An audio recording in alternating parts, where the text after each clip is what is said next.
क्या कोई सोच सकता है कि दुनिया का सबसे बड़ा यूट्यूबर, जिसके करोड़ों फैंस हैं, एक जमाने में लोगों से बात तक करने में डरता था। आज हम जिमी डोनाल्डसन यानी मिस्टर बीस्ट की उसी अविश्वसनीय और प्रेरणा देने वाली कहानी को समझने की कोशिश करेंगे।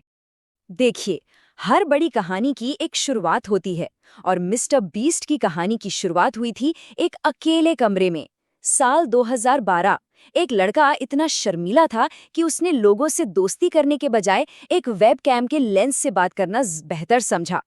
और यही बदलाव इस कहानी को इतना जबरदस्त बनाता है। सोचिए, एक तरफ एक शर्मीला लड़का जो दुनिया से छिपा रहता था और दूसरी तरफ आज का सबसे बड़ा ग्लोबल आइकन। आखिर उन्होंने ये सफर तय कैसे किया? चलिए आज इसी को समझते हैं। तो चलिए थोड़ा समय में पीछे चलते हैं, उस लड़के से मिलते हैं जो आगे चलकर मिस्टर बीस्ट बनने वाला था, और उन शुरुआती दिनों को देखते हैं जिन्होंने उसे वो बनाया जो वो आज है। जिमी का बचपन बिल्कुल आसान नहीं था। उनके माता पिता सेना में थे और घर का माहौल हमेशा तनाव भरा रहता था, जिसकी वजह से 2007 में उनका तलाक हो गया। जिमी को उनकी माँ ने अकेले पाला। वो बहुत ही ज्यादा शर्मीले थे, उनका कोई दोस्त नहीं था और उनमें एक तरह का जुनून था जो आगे चलकर उनकी सबसे बड़ी ताकत बना। यही जुनूनी स्वभाव उनकी असली ताकत थी। जब वो 10 साल के थे तो ये जुनून बेसबॉल के लिए था। वो इस खेल से प्यार करते थे, लेकिन इतने शर्मीले थे कि मैदान पर भी अपनी टोपी नीचे करके रखते थे, जैसे सबसे छिपना चाहते हों।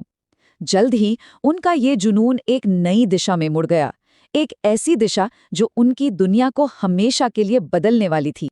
देखिए, कामयाबी रातों रात नहीं मिलती। मिस्टर बीस्ट के लिए ये 7 साल की बिना रुके की गई मेहनत थी, जिसका कोई अंत नहीं दिख रहा था। चलिए उस लंबे और अक्सर अकेले रास्ते को देखते हैं जो उन्होंने तय किया। 12 साल की उम्र में उन्होंने मिस्टर बीस्ट 6000 नाम से अपना चैनल शुरू किया। 15 की उम्र में उन्हें क्रोहन रोग नाम की एक गंभीर बीमारी का पता चला, जिसने उन्हें बेसबॉल छोड़ने पर मजबूर कर दिया। इस झटके ने उन्हें और भी ज्यादा मजबूत बना दिया, लेकिन उनकी मां को यह सब पसंद नहीं था। 17 साल की उम्र में उन्होंने एक अल्टीमेटम दे दिया, या तो कॉलेज जाओ या घर से निकल जाओ। ये एक ऐसा मोड़ था जो उनका भविष्य तय करने वाला था। तो जिमी ने कॉलेज जाने का नाटक किया, जबकि वो छिप छिप कर वीडियो बनाते रहे। 7 लंबे साल, 7 साल बिना किसी पहचान के। ज्यादातर लोग तो कब का हार मान लेते, लेकिन उनका जुनून आम नहीं था। उन्होंने खुद से एक वादा किया था, या तो वो दुनिया के सबसे बड़े यूट्यूबर बनेंगे या जिंदगी भर कोशिश करते करते मर जाएंगे। तो वो बड़ा मोड़ क्या था? वो कौन सा पल था जब सब कुछ बदल गया? ये कहानी का वो हिस्सा है जहां जिमी ने वायरल होने का कोड तोड़ दिया। एक दिन एक टीवी शो देखते हुए उनके दिमाग की बत्ती जली।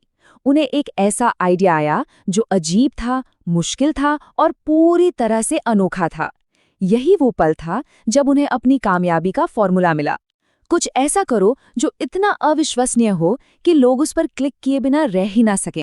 उन्होंने कैमरे के सामने बैठकर 1 से लेकर 1 लाख तक गिनती की। इसमें उन्हें 40 घंटे लगे और नतीजा सिर्फ 5 दिनों में 50 लाख व्यूज। 400 से ज्यादा वीडियो बनाने के बाद आखिरकार उनका एक वीडियो वायरल हो ही गया था। इस वायरल कामयाबी ने उन्हें अपनी पहली बड़ी ब्रांड डील दिलाई, $10,000 की। कोई भी यूट्यूबर इस पैसे से नए कैमरे खरीदता या इसे बचाकर रख लेता, लेकिन मिस्टर बीस्ट ने कुछ ऐसा किया जिसकी किसी ने कल्पना भी नहीं की थी। ये था मिस्टर बीस्ट का जीनियस फॉर्मूला, जिसे हम फ्लाई व्हील कह सकते हैं। वो ब्रांड से पैसा लेते, उसे कैमरे पर लोगों में बांट देते, वीडियो वायरल हो जाता और उस कामयाबी से उन्हें और भी बड़ी ब्रांड डील मिलती। ये एक ऐसा पहिया था जो खुद ब खुद घूमता था और हर वीडियो के साथ और तेज होता जाता। पर ये इतना असरदार क्यों था? साइकोलॉजी में इसे वार्म ग्लो इफेक्ट कहते हैं। मतलब जब हम किसी को कुछ देते हुए देखते हैं तो हमें भी अंदर से एक खुशी महसूस होती है। दर्शकों को यही एहसास हुआ और वो इन वीडियोस को ज्यादा से ज्यादा शेयर करने लगे। फॉर्मूला तो मिल गया था, लेकिन अब उसे और बेहतर बनाने का समय था। चलिए देखते हैं कि कैसे उन्होंने दर्शकों को वीडियो से जोड़े रखने के विज्ञान में महारत हासिल की। उन्होंने अपने थंबनेल को एक विज्ञान की तरह देखा, बिल्कुल साफ सुथरे बैकग्राउंड ताकि पूरा ध्यान सिर्फ मेन कैरेक्टर पर रहे। छोटा और बड़ा वाला तरीका, मतलब एक इंसान को किसी बहुत बड़ी चीज के सामने दिखाना जिससे हैरानी हो, और कलर थियरी, चमकीले अलग अलग रंगों का इस्तेमाल करके थंबनेल को बाकियों से एकदम अलग दिखाना। और बात सिर्फ थंबनेल की नहीं थी, उनके वीडियो का स्ट्रक्चर एक मास्टरपीस था। पहले 10 सेकंड में ही वो दिखा देना जिसके लिए क्लिक किया है, बूम। फिर कहानी को तूफान की रफ्तार से आगे बढ़ाना, हर 3 मिनट में एक ऐसा मोड़ लाना कि दर्शक सोचते रह जाएं, और आखिर में एक जबरदस्त क्लाइमैक्स और अचानक से वीडियो खत्म, ताकि लोग तुरंत अगला वीडियो देखने पर मजबूर हो जाएं। कामयाबी के शिखर पर उन्हें अपनी सबसे बड़ी चुनौती का सामना करना पड़ा, एक ऐसा विवाद जो उनके पूरे करियर को खत्म कर सकता था। 2024 में उनके एक पुराने कर्मचारी ने उन पर कई गंभीर आरोप लगाए। दावे ये थे कि उनके वीडियो नकली हैं, उनकी चैरिटी फर्जी है और वो विजेताओं को पैसे भी नहीं देते। इन वीडियोस को करोड़ों व्यूज मिले और इंटरनेट पर जैसे हंगामा मच गया। इंटरनेट की दुनिया में ऐसे स्कैंडल किसी का भी करियर तबाह कर सकते हैं। कई लोगों ने सोचा कि बस अब मिस्टर बीस्ट का खेल खत्म, लेकिन उन्होंने बहुत समझदारी से इसका जवाब दिया।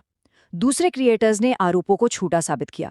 फिर मिस्टर बीस्ट ने खुद 2 घंटे के पॉडकास्ट में सबूतों के साथ हर एक दावे का जवाब दिया और ये भी दिखाया कि उनकी चैरिटी एक रजिस्टर्ड संस्था है जिसके सारे अकाउंट्स पब्लिक हैं। तो उस तूफान का सामना करने के बाद आज वो कहाँ खड़े हैं, चलिए देखते हैं। आज मिस्टर बीस्ट की कुल संपत्ति $1 बिलियन से भी ज्यादा है। वो सिर्फ एक यूट्यूबर नहीं बल्कि एक मीडिया मुगल हैं जिन्होंने हमारी पीढ़ी के मनोरंजन की परिभाषा ही बदल दी है।